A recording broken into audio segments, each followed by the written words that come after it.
Hey guys, what is good? Happy Thanksgiving and welcome to another edition of BOM-BITES where we feast upon the words of Christ and we do it one bite at a time. Hey, I just wanted to give you a little message today that I thought I would bring up just with regards to Joseph's family. Because the question is, whatever happened to Joseph and Emma's family?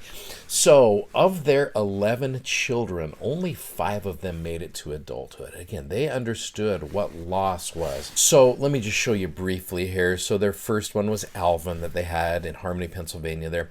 Then you have Thaddeus and Louisa, who were twins, and they lost them, only lived 3 hours.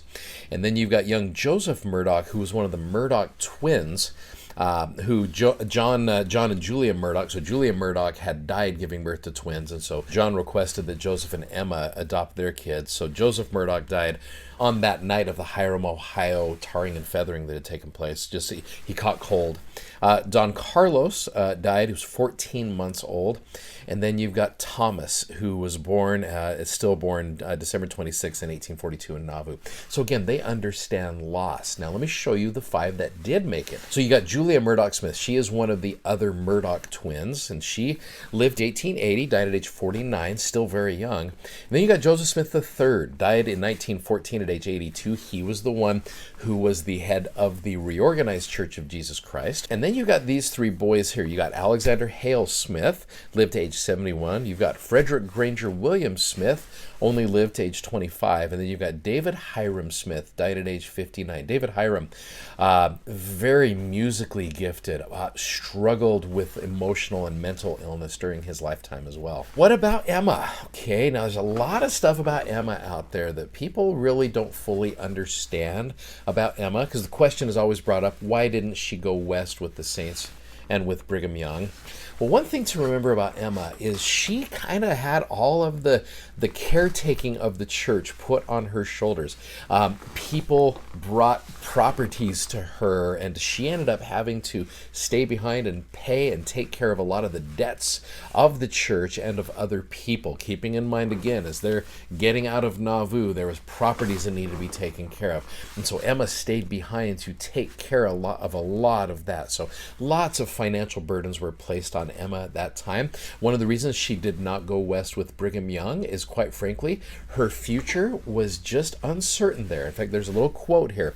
She said, "I know that the saints in Utah thought I wasn't a very good saint for not going west, but I knew what my lot would be here." She knew her future here. "I did not know what it would be there. I have suffered until the Lord knows that I have suffered enough. My husband and children are buried here. I want to be buried here as well." And you certainly can't fault her for that. Back then, it's so hard to be able to move forward into an unknown territory. And so she stayed behind. She actually remarried a little bit later, married a guy by the name of Louis BO.M. He was an okay guy, certainly no Joseph Smith, but she remarried. Louis actually ended up having an affair during that time period, and a child was born from that affair, a boy. His name was Charlie, and the mother did not want to take care of the baby, and so Emma brought that baby into their household and raised that child as if it was their own. In fact, one of the things she did later on in her life, so she brought that woman that Louis had had an affair with and brought her into their home as a nurse to help take care of Emma and others, so that she had some interaction with that child. I mean, you want to give some props to Emma for the kindness and the goodness of her heart in that setting right there.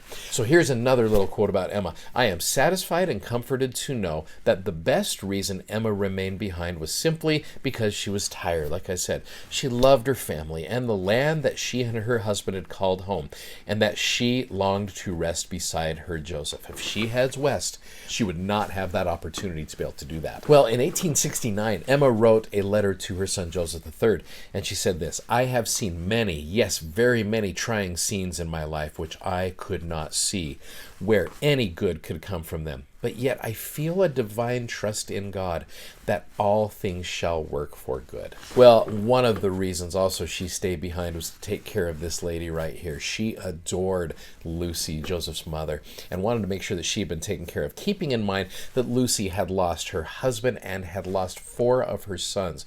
These two had a connection and a bond. They both understood loss.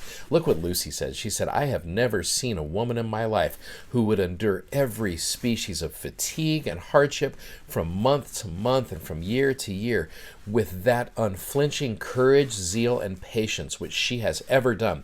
For I know that what she has had to endure, she has breasted the storms of persecution and buffeted the rage of men and devils, which would have borne down almost any other woman.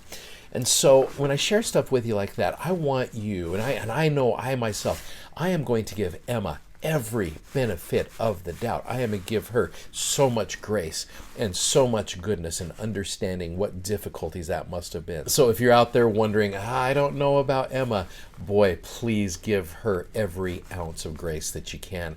In fact, her last words as she was passing away, she said the words, Joseph, Joseph, Joseph. So that should tell you something about the goodness of this woman's heart and how the Lord feels about her. She is still that elect lady that the Lord talked to her about in section 25 of the Doctrine and Covenants. So I can testify to you how important Emma is and how wonderful she is and how she is, in fact, an elect lady.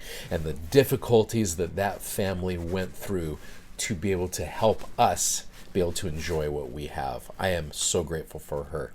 Anyway, I hope that helps you out. Thanks for watching. Thanks for subscribing. And thanks for sharing these messages. Go check out our amazing gospel-themed socks at bombsocks.com. Enjoy your Thanksgiving dinner and your time with your family. And we'll see you tomorrow. Godspeed. Bye-bye.